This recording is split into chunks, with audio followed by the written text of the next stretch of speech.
Hello YouTube, and welcome to the start of our new 5-episode series that I will call Introduction to the Elder Scrolls Lore. This series is designed for people new to Elder Scrolls lore, wanting to learn the basics and all the basic knowledge required to watch my regular lore videos and get into the Elder Scrolls lore in general.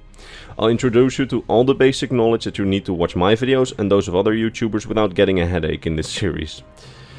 These videos will absolutely not have any depth, and I will provide basic knowledge. You want theories about creation, you want in-depth videos about a single character or an event, watch my other videos. Although at the end of this video I will recommend some good videos for you to watch as a new person to Elder Scrolls lore based on the knowledge that I provide to you today.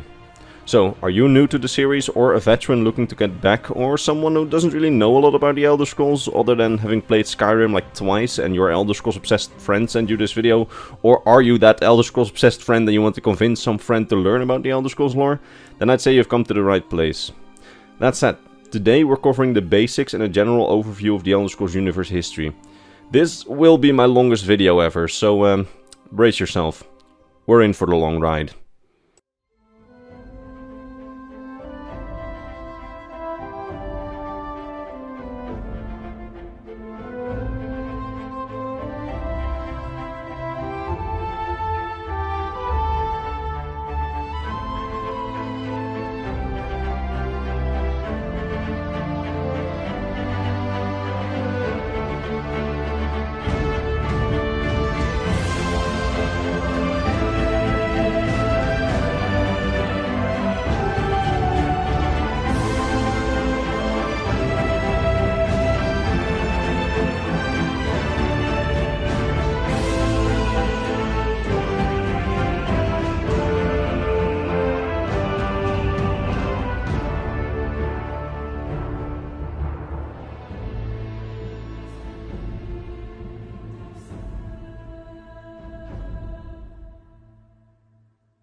Okay, so like promised, let's start with the absolute basics. This is Tamriel.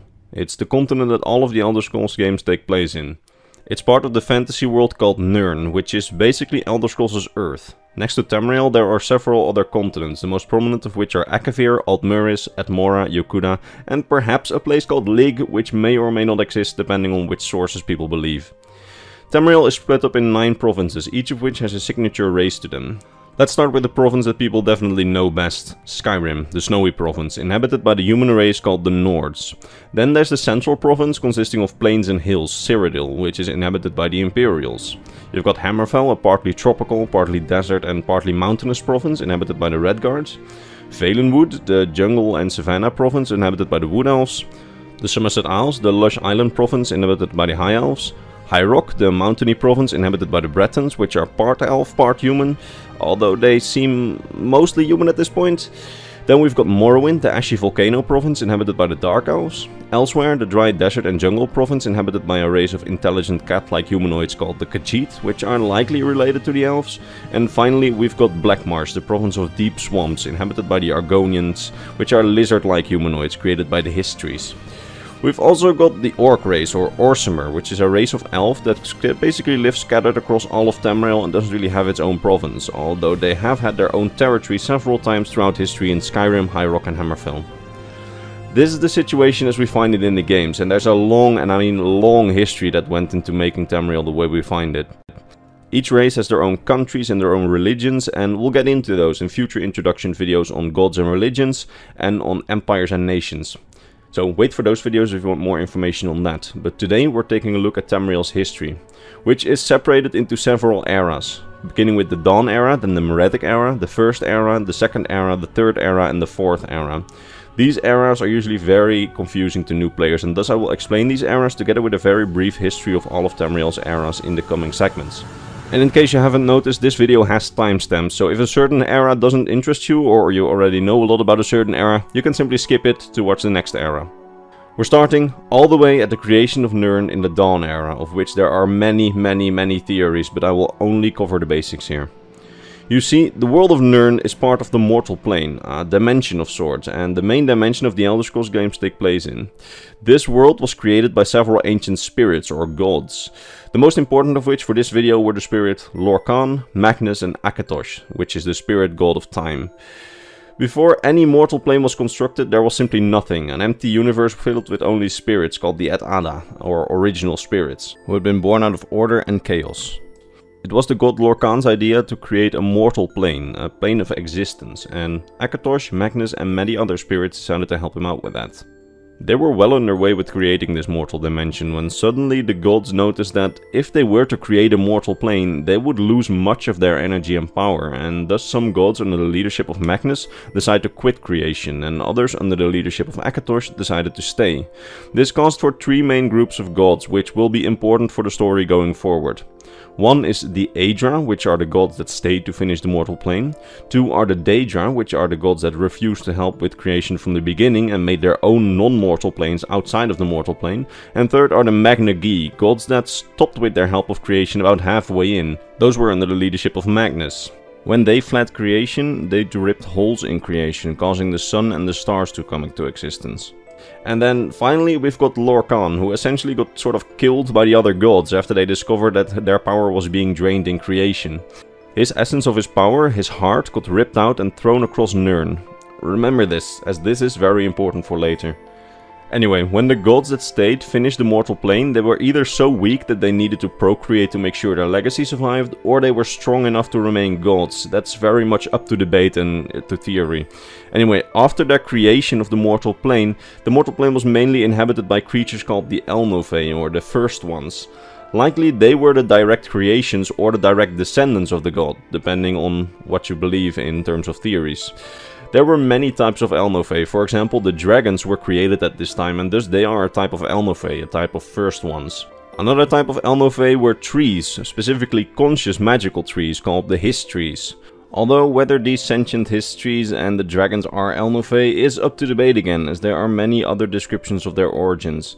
But for an introduction like this, all you really need to know is that these creatures were among the first to be present on Nirn. But among the Elnothe there were also the ancestors of man, elf and Khajiit, which we know all had one common ancestor in a type of Elnothe. But at some point several groups of this common ancestor had become estranged from one another. One would become the common ancestor of man and the other of elf, or Mer as elves are called in the Elder Scrolls universe.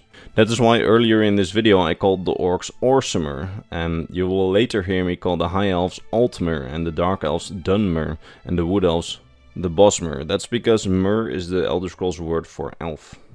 These two estranged groups, the ancestor of man and the ancestor of Mer, then had a bloody war with godlike powers among them, shattering Nirn, which had only one continent at this point, now into several continents, one of which was Tamriel. Groups of these ancestors then got stuck on the new continents. On Atmora, there was a group of ancestors of man who would evolve into the Needs, the ancestor race of the Nords, Imperials and Bretons. On Altmeris there was a group of elvish ancestors who would evolve into the Altmer, the ancestors of the High Elves, Wood Elves, Dark Elves and Orcs. On Tamriel there was a group of elvish ancestors which would eventually evolve into the Khajiit, and a group of ancestors of men who would evolve into the Kothringi men, a now extinct race of men. On Akavir, the ancestors stranded there would just evolve into the races of Akavir, of which we don't know an awful lot. And finally, a group of ancestors of men would evolve into the Yokudans, ancestors of the Redguards on Yokuda. And in addition to that, an ancestor group of the Elves also got stuck on Yokuda and turned into the Sinistral Elves, or Left-Handed Elves.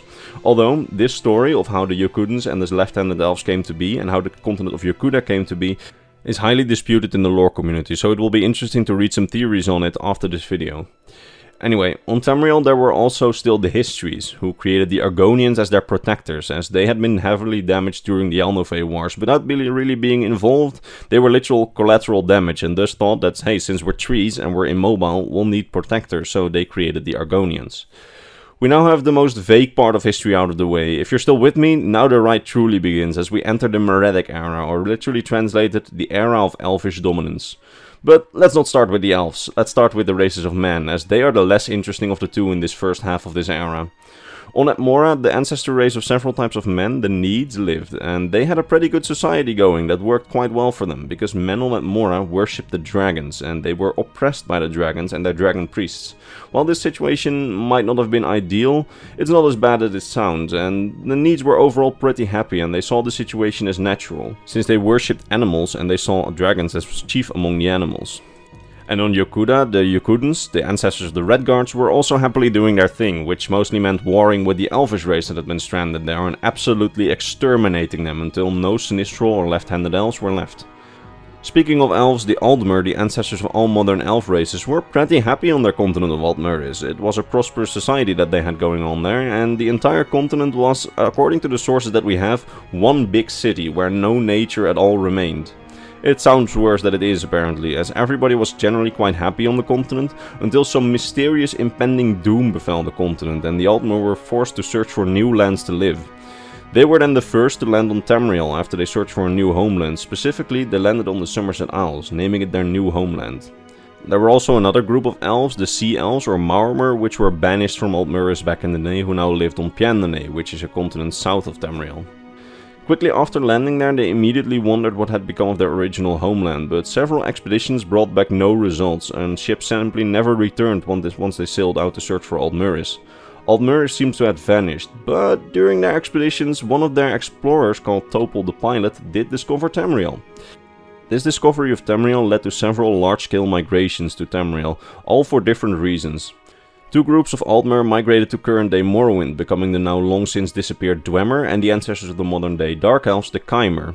Another group of Altmer migrated to current-day Skyrim and they would become the Falmer or Snow Elves, which are also extinct now. Another group would migrate to current-day Cyrodiil and parts of Blackmarsh, becoming the now extinct Aelids. And finally, there are the Elvish races that are still alive today, the group that would become the Bosmer or Wood Elves, who settled in Valenwood, and the Orcs or Orsimer, who led a nomadic lifestyle in the northwestern reaches of Skyrim, High Rock and Hammerfell. The elves that stayed behind on the Somerset Isles would become the modern-day High Elves or Altmer. There were also the Direni Elves who settled in High Rock around the same time, but they aren't generally seen as their own race, but rather just as High Elves living in High Rock. So, with Tamriel almost fully colonized by the Elvish races and the Khajiit and Argonians basically only living in their own provinces of elsewhere and Blackmarsh, this era can definitely be called the Merethic Era, or the era of Elvish dominance. But the end of that era would soon come when, knock knock, the humans come to Tamriel, after they decided that they should expand their living space from Atmora, which was still doing fine at this point. However, several centuries later, an ice age would come over Atmora, making it inhabitable, so the humans should be pretty glad that they came to Tamriel, otherwise humans might have been extinct now, or at least the Needs, which are the ancestors of the Nords, Imperials and the Bretons. Not long after their arrival on the continent, humans settled in Skyrim, High Rock, Hammerfell and Cyrodiil, forming their own nations. Humans then eventually also stopped worshipping the dragons, leading to the Dragon War, where the humans overthrow the dragon's rule using their own magic, and managed to banish the dragon's leader, Alduin, outside the mortal realm, so that he would never return. Probably. Anyway, the humans didn't really have the best possible relations with the Mer races already present on Tamriel, so the elves. In Cyrodiil they were enslaved by the Aelid Empire, in High Rock they were made second-class citizens and servants to the Durrani elves, and in Skyrim, well, Skyrim's a peculiar case, as for a while the early Nords and the Snow Elves were living in an uncomfortable harmony at first, but then at the turn of the era an event called the Night of Tears happened. Snow Elf armies exterminated the humans of their early settlements, killing everybody that they could find. The reason for this is ambiguous, and there's many theories in the community on it, but today we're only covering the basics. Then, one of the survivors of this massacre, a man named Ysgramor, sails back to Atmora and then comes back with a massive army to enact revenge.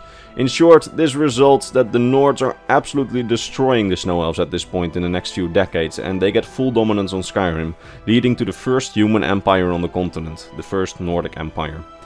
Around the same time of this massacre in Valenwood, this Wood Elf guy called Epliar had united the province of Valenwood as a kingdom for the first time, and said, "We should start keeping dates." So he said, this, from now on, is the first era. And since before that dates weren't really kept in the Merethic Era, or not centrally by any country anyway, almost everybody thought that this was probably a good idea, and collectively the people of Tamriel started counting the years, now in the first era. Before that point, during the Merethic Era, years weren't counted, so now in the first era the years of the Merethic Era would be counted negatively, like our BC. The higher the number, the earlier in history, so the year 2500 of the Merethic Era means 2500 years before the first era, and then the eras after it are counted positively, like our AD. With me so far? Good. So, the first era. The Nords weren't really super satisfied with just conquering Skyrim for the humans after they completely exterminated the Snow Elves. So now they started conquering the surrounding lands as well, and they get this big empire after killing all the Snow Elves and expanding into High Rock, Morrowind and modern day Cyrodiil. This Nordic Empire is also called the First Human Empire, and it was the first big signal that the era of Elvish dominance was getting to an end. In the meantime, over here in the province of Morrowind, there was this group of elves which had rejected the worshipping of the gods and rather pursued science instead of religion, and which started to live underground. These were called the Dwemer, or Deep Elves, or Dwarves. In their pursuit of science, they became very technologically advanced as they sought for a way to become gods themselves, and they just so happened to live on this mountain where a very powerful fragment left from the time of creation happened to be buried, called the Heart of Lorkhan. Remember how Lorkhan's heart was teared out? Now, there are many theories on Lorkhan on how the heart got there and what exactly the Dwemer did with the heart, but this video really only goes over the basics. So in short, the Dwemer built this gigantic robot powered by the heart and called it the Numidium, or their brass god, which had the power to change the universe itself. Unfortunately for them, the other elves living in Morrowind, the Chimer, weren't super stoked by the idea of the Dwemer having that much power, and thus the War of the First Council began. The Dwemer trying to complete their god versus the Chimer trying to stop them from completing their brass god. The Chimer were under the loose leadership of these 5 people: the war leader Imperial Nerevar, his wife Almalexia, the friends and brothers Vivek and Sotasil, and their cool and wise buddy Vorin Dagoth. They defeated the Dwemer, but in a last-ditch attempt to win, the Dwemer likely tried to activate their god prematurely, and suddenly all of the Dwemer disappeared from the face of Nirn. Not dead, but disappeared once their god was activated. What exactly happened, why did they disappear, nobody has any idea whatsoever, and there are countless theories on it. But what we do know is that after the Dwemer were gone, the Heart of Lorkhan giving the robot its power was still there. The Chimer's leader Nerevar said, "Let's ask the Daedric Prince Azura, who we venerate, what to do with the heart, and the tools allowing it to give people power." And then they left Vorin Dagoth with the heart to guard it, because he was the most trustworthy person to do so. Unfortunately, while they were consulting with Azura, Dagoth turned out not to be trustworthy, as he used the tools to get godlike power for himself with the heart. Luckily, the 4 heroes managed to defeat Dagoth, and then Nerevar decided that they needed to leave the heart and the tools alone, like Azura wanted. Unfortunately for him, his wife and his 2 friends didn't agree and most likely killed him. They then used the power of the heart to make themselves living gods, and that's how we ended up with the living gods of Morrowind, the Tribunal, Almalexia, Sotasil and Vivek, who you may have heard from if you played Elder Scrolls Online or the Elder Scrolls 3 Morrowind. Oh, and Azura was so angry at them for doing that against her wishes that she cursed the entire Chimer race, turning their gold skins into ashen grey. Hence how we ended up with the Dark Elves, or the Dunmer, that we see in all the games. She also prophesies that Nerevar, the guy the Tribunal likely murdered in order to get their power, will be reincarnated and will right the wrongs done by the Tribunal and Vorin Dagoth. With me so far? Good, because this is very important for later on. During the early years of the First Era, a few centuries before the disappearance of the Dwemer and the creation of the Tribunal, there was actually a large-scale slave uprising in the central province of Cyrodiil. This slave uprising was led by a woman named Alessia, who was named Slave Queen and liberated her people of their elven oppressors, the Aelids, killing many of them, exterminating all those who would not liberate their slaves and side with them. With some help of the Nordic Empire, she freed almost all of Cyrodiil and founded the First Cyrodiilic Empire, or Alessian Empire, of which Alessia was the first empress. There were also some demigods involved, but then again, we are not going into specifics here. When she died after establishing her empire, she was visited by the god of time Akatosh, or probably at her death. And the god of time bound her soul to this thing, the Amulet of Kings, and blessed her descendants with the dragon blood. At the same time, he created the Divine Covenant. With the power of the Amulet of Kings, her descendants would be able to keep the human plane safe from invasions of the Daedra. You know, those gods who didn't create the world and exist outside of the mortal plane. As long as someone wearing the Amulet of Kings lighted the dragonfires in the Imperial city, they could repair the shields protecting the mortal realm if someone had broken it. Only those blessed with the dragon blood would be able to wear the amulet, meaning that Alessia's descendants and others blessed with the dragon blood now got a special position in Tamrielic society as legitimate emperors over the Alessian Empire, as the emperor was supposed to keep the Daedra at bay using the Amulet of Kings, and thus legitimate emperors were identified by their ability to wear the amulet. Again, remember this, very important for later on. This whole thing with the Amulet of Kings worked out quite well, as the Alessian Empire remained strong, coexisting with the Nordic Empire. But at some point the Nordic Empire fell apart due to civil war, and even later, after a large-scale plague that killed off over half of Tamriel's citizens and internal turmoil in the Empire, the Alessian Empire also fell, throwing Tamriel into chaos for over 500 years, during which the Amulet of Kings was lost, until this handsome little man came along, Cyrodiil. This guy, well, there's a lot that we can say about him, and there are many theories as to how he came to the world. But some say that he was conceived by spirits and that he was found as a baby upon a hill with the Amulet of Kings on his forehead. Whether or not this is true, it's known that he did become a very significant political leader very early in his life, and that he managed to basically unite the entire central province of Cyrodiil and light the dragon fires, something which hadn't been done since the Alessian Empire fell apart. Pretty soon after he managed to unite Cyrodiil, Tamriel was invaded by the forces of Akavir, you know, the other continent. These invading people were the Saci, an Akaviri humanoid race which may or may not have been snake people, depending on the theories that you believe. They specifically invaded the north of Tamriel and had come from Akavir in search of a person bearing the dragon blood, also called Dragonborn. Luckily for them, Riemann decided to come and help the Nords and rushed to Skyrim with his army to combat the forces of Akavir. When the invading Akaviri heard him speak, they recognized him as Dragonborn, stopping their invasion and swearing fealty to him, meaning that King Riemann now had a pretty strong Akaviri army and his own armies at his disposal, and he used this to basically conquer most of Tamriel and found the Riemann Empire, or the Second Empire as it's often called. This empire did pretty well and continued expanding after Riemann's death under his descendants. They even conquered the Somerset Isles and Valenwood. His descendants continued ruling the empire as Dragonborn emperors for about 200 years, until Riemann's last descendant, Cyrodiil III, and his heirs were all assassinated under mysterious circumstances. This assassination was likely planned by one of Riemann's closest advisors, and a guy named Versedu Shea, who was one of the Akaviri, or a descendant of the Akaviri, which had helped Riemann to first establish his empire in the first place, and who invaded Tamriel. And once Riemann's heirs were all dead, the Akaviri Versedu Shea grabbed power, naming himself potentate over the empire, keeping the empire together and proclaiming that with the death of Riemann's heirs and Riemann's line, the first era had ended and now the second era had begun under the Akaviri potentates. So enter the second era, the era where in the beginning the Akaviri potentates ruled over what was left of the Riemann Empire. There were two Akaviri potentates, first Versedu Shea, but he was assassinated as well, and then his son ruled for another century until he, like Cyrodiil III, was assassinated along with all his heirs. The death of the Akaviri potentates and the lack of any Dragonborn ruler threw what was left of the empire into complete chaos, and we see Tamriel fracturing for several centuries. In this period of chaos, it's that the Elder Scrolls Online takes place. This game takes place essentially on all of Tamriel, as with every new update they bring more regions until presumably they make them all. This game's plot revolves around the necromancer Mannimarco shattering the veil between the mortal realm and Oblivion, which are the realms of the Daedric gods, so the gods that did not help with creation. And with nobody around to relight the dragon fires, that means that the door was now open to several Daedric gods, or Daedric princes as we call them in the Elder Scrolls universe, to invade the mortal realm. Chief among them, Molag Bal, who is fought during the main story, and there's other princes in the other DLCs of the game. Anyway, after the Elder Scrolls Online there's another long period of fracture and no central rule, until yet another very handsome man comes along, Tiber Septim, whose origins, like Cyrodiil, are completely shrouded in mystery and of which there are many theories which are all disputed.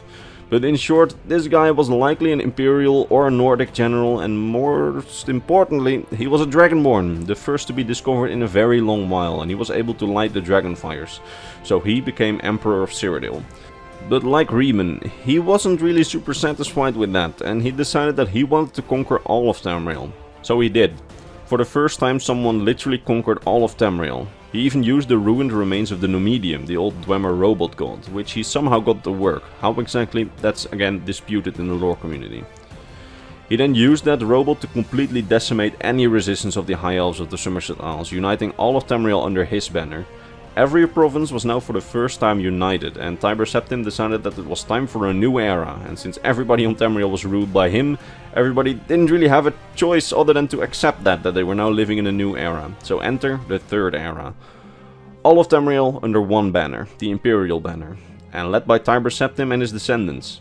The Third Era, for all terms and purposes, was the era of the Septims, as their rule was almost undisputed, and Tamriel remained united for almost the entire era. Of course, a lot of interesting stuff happened. We've had civil wars, scandals, a necromancer, supposedly a descendant of that guy Epliar who founded the First Era, almost toppling the entire empire. And one of Tiber Septim's descendants, Uriel V, tried to conquer Akavir and horribly failed. But in the end, these things would not all truly affect the course of history. The real history affecting things would happen at the end of the era, when most of the Elder Scrolls games take place, in which Tiber Septim, the founder of the Empire, is now worshipped as a god all across Tamriel after his death, which was several centuries ago at this point. It all starts with the Elder Scrolls I Arena. The Septim Empire was then under the rule of Emperor Uriel Septim VII. Remember him, he's important. He's basically the most important emperor in the games. Anyway, Uriel is betrayed by one of his advisors and battlemates, Jagar Tharn, who imprisons him in a realm of Oblivion. Remember, the realms of the gods that didn't help with creation. And disguised himself as magically as the emperor. It is your task as the player of the Elder Scrolls I Arena to find the shattered remains of a very powerful staff, defeat Jagar Tharn and free the Emperor. This game takes place on all of Tamriel and is quite old, but still quite enjoyable if you want to try it out. Almost directly after that game we see the events of the Elder Scrolls II Daggerfall, in which we now are serving the freed Emperor, and he sends you to this region where the game takes place, the Iliac Bay. The plot of Daggerfall revolves around the construction of the Numidium, or the reconstruction. Remember, this is the big Dwemer robot. Whether or not the Dominium is destroyed or used by someone, or by whom it is then used, is all up to the player's choices. The game has 6 endings, but they all don't really matter, since the activation of the Numidium causes a dragon break, which is basically an error in time, which in this case makes all endings true and false at the same time. Meaning that there isn't really a canon ending to the game, and your choices didn't really matter for the entire story of the Elder Scrolls. We've had dragon breaks before, like when the Dwemer tried to activate the Numidium and when Tiber Septim did, but they are too complicated to explain for this basics video of the Elder Scrolls lore. And it's a topic of immense discussion in the community, and it can fill 3 hours of discussion all by itself, so I really recommend searching up some of those videos or those discussion threads. Alright, so several years after the story of the Elder Scrolls II Daggerfall, shit one more hits the fan with the Elder Scrolls III Morrowind, which takes place not in all of Morrowind, but just on this island in the middle of Morrowind, Vvardenfell. Alright, so do you remember the 3 living gods of Morrowind, the Tribunal, which we talked about earlier? Well, it turns out that in order to keep their power, they needed to visit the Heart of Lorkhan every once in a while. They wouldn't be able to keep that power permanently without visiting the Heart. But unfortunately for them, and basically everybody on Tamriel, it turns out that Vorin Dagoth, remember the guy that got corrupted and was then defeated by them, wasn't actually fully defeated and now occupies the Heart Chamber, using the power of the Heart to keep them out. This causes the Tribunal to slowly get weaker over time as they lose the Heart of Lorkhan's power, and then, well, enter you, as the player of the Elder Scrolls III Morrowind. You are the reincarnation of Indriel Nerevar, remember the guy who was likely betrayed and prophesied to return. Also called the Nerevarine. It is your destiny to defeat Vorin Dagoth, who now calls himself Demigod Dagoth and also destroy the Heart of Lorkhan. And thus you do that in the game, and by destroying the Heart of Lorkhan you also cut off Morrowind's Tribunal permanently from the Heart, making them once more mortal. This drives Almalexia mad, who then kills Sotasil and then tries to kill you, but you kill her, and then there's Vivek, who also disappears, either also killed by you as the player, or disappearing because of another reason. This other reason is up for endless debate in the community, and there are many theories on which there's no consensus. Anyway, the Tribunal is gone at the end of the Third Era, as is Dagoth. And thus, as Azura had foretold in her prophecy earlier in the video, you righted the wrongs of the past, as the player, as the Nerevarine. So, Morrowind is once again at peace, but not much later there's another knock on the door of trouble, as the Elder Scrolls IV Oblivion launches, taking place in Cyrodiil. At the start of the game you find out that the current Emperor, Uriel Septim VII, you know, the Emperor of the last 3 games, is painfully assassinated along with all his heirs. This is really a trend in the whole Emperor thing in the Elder Scrolls universe. This gives an organization called the Mythic Dawn, worshippers of the Daedric Prince called Mehrunes Dagon, who is the Daedric Prince or Daedric God of Chaos, the opportunity to shatter the veil between Nirn and Oblivion, causing for the Oblivion Crisis. Countless portals then open up all across Tamriel, and the minions of Mehrunes Dagon swarm into Tamriel, killing everybody they can find. In this game, you as the player discover that Uriel Septim VII actually did have one last son, a bastard son named Martin Septim, the only person left on Tamriel capable of relighting the dragon fires. You as the player then help Martin Septim in his quest of stopping Dagon, and the game ends with Martin Septim shattering the Amulet of Kings and sacrificing his own soul to permanently seal this door between Oblivion and the mortal plane, with no chance of the seal ever being broken again. This officially ended the need for Dragonborn Emperors and ended the Third Era, as his sacrifice marks the turning point towards the Fourth Era. The most powerful person in the Empire at that time, High Chancellor of the Empire Okato, proclaims a new era. So, enter the Fourth Era, and you know what happens when there's no real ground for anyone to legitimately lead the Empire, as the Dragon Blood is no longer needed and all the Septims of the Septim dynasty are all dead. That's right, chaos happens, and chaos it is, as in the first half of the Fourth Era the Empire shatters after High Chancellor Okato, who had held the Empire together for like 5 more years, is assassinated. Blackmarsh and elsewhere say goodbye to the Empire, as the Somerset Isles, while Morrowind gets completely destroyed by a massive volcano. During this period the Argonians invade Morrowind but eventually get driven back, and the Somerset Isles, under the new management called the Thalmor, who are sort of elven supremacists, capture Valenwood from the Empire, forming the Altmerry Dominion, a nation of elves consisting of Somerset and Valenwood. During these years a new Imperial dynasty is formed in Cyrodiil, a conqueror dynasty called the Mede dynasty, which is started by Titus Mede I. This guy manages to conquer all of the human provinces and possibly Morrowind again, but we're not sure on that one. Oh, and also via a clever trick, the Thalmor of the Altmerry Dominion managed to get the Khajiit of Elsewhere on their side by possibly doing something with the moons that may or may not have been their fault, but more on that in the video on gods and religions. So, Tamriel now consists of 3 major powers: the Empire of the human provinces, and possibly Morrowind, the Altmerry Dominion of the Elvish provinces and elsewhere, and Blackmarsh under the leadership of the Argonian faction called the Ancellil. This is essentially the setting of the Fourth Era, on which I will elaborate much more in the future episodes on this series on empires and nations. Anyway, while Blackmarsh basically minds his own business, the Thalmor elven supremacists believe that they, and not the Empire, should be the dominant force over Tamriel.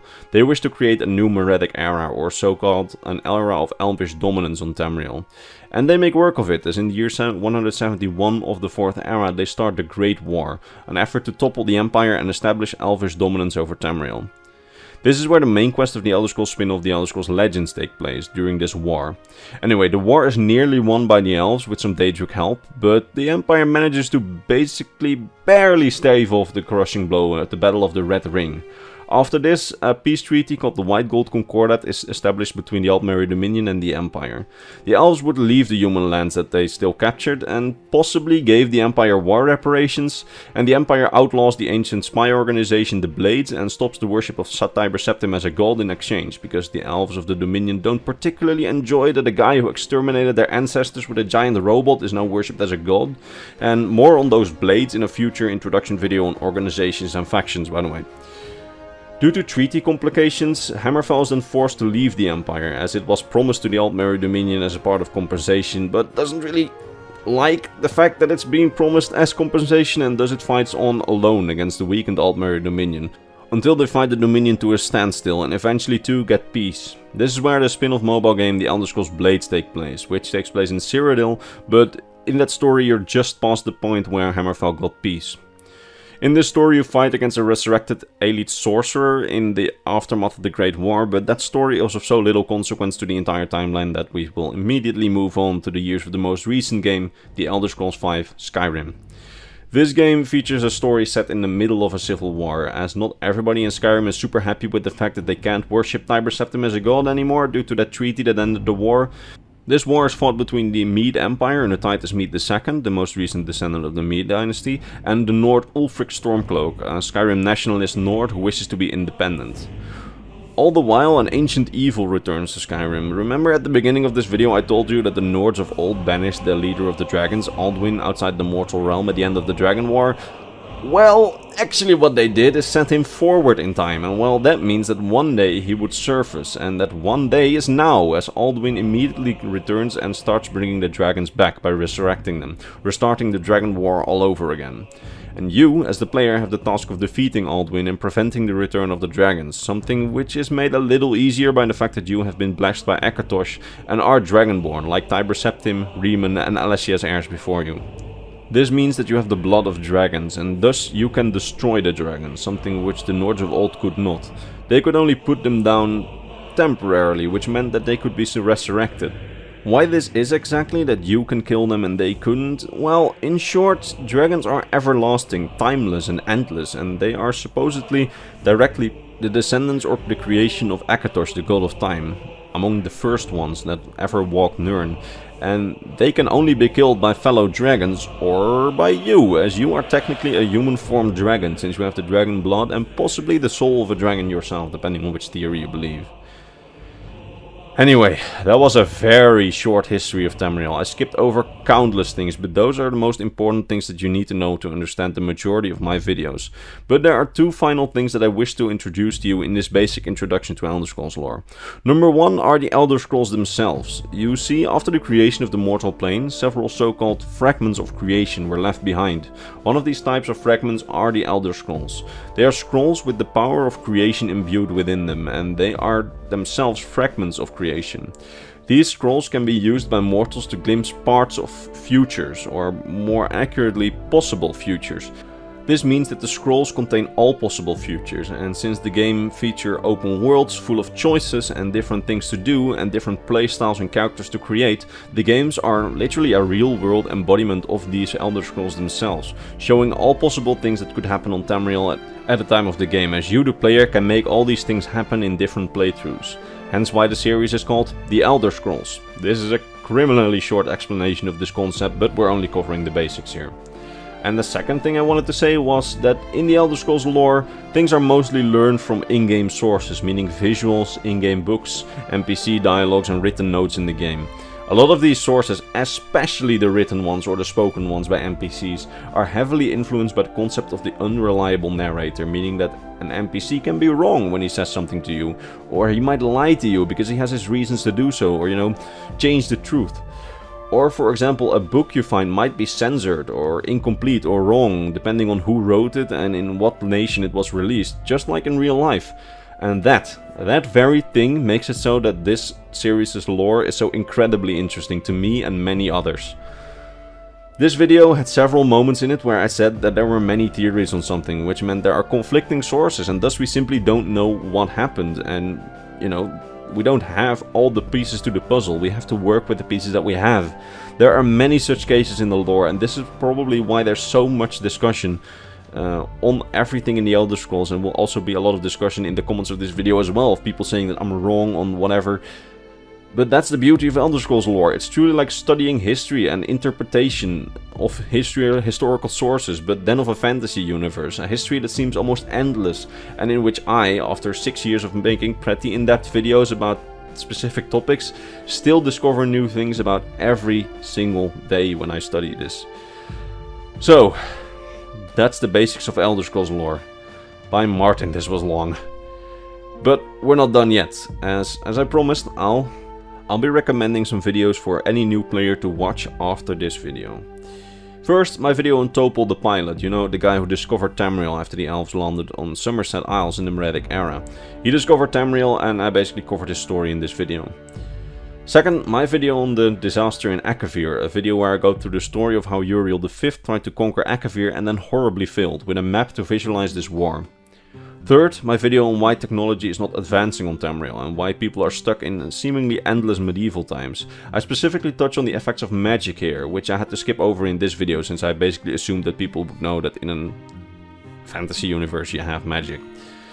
Fourth, my video on sex, procreation and relationships in the Elder Scrolls universe, as it gives some not often talked about lore about the races. It's not a meme video, I promise, it's a serious thing. And fifth and finally, my video on why baby dragons aren't a thing in the Elder Scrolls universe, so why dragons don't procreate like the other races. That's a very interesting video to watch, as it explains some more about the endless aspect of dragons and their timeless aspect. Anyway, I really hope that you learned something, and I hope that you will be here for the future episodes of my introduction to the Elder Scrolls lore series, as there are a lot of work to make. Next episodes I'll be dealing with some specific stuff, like the introductions to nations and empires in the Elder Scrolls universe, introductions to the gods and religions, and most important factions, and possibly most important figures, depending on the demand for these videos. I never actually ask this, as I personally find it extremely annoying when YouTubers do this, but after this one I think I'm allowed to ask it. Please be sure to share this video with people that are interested in learning more about the Elder Scrolls lore, but don't know where to start.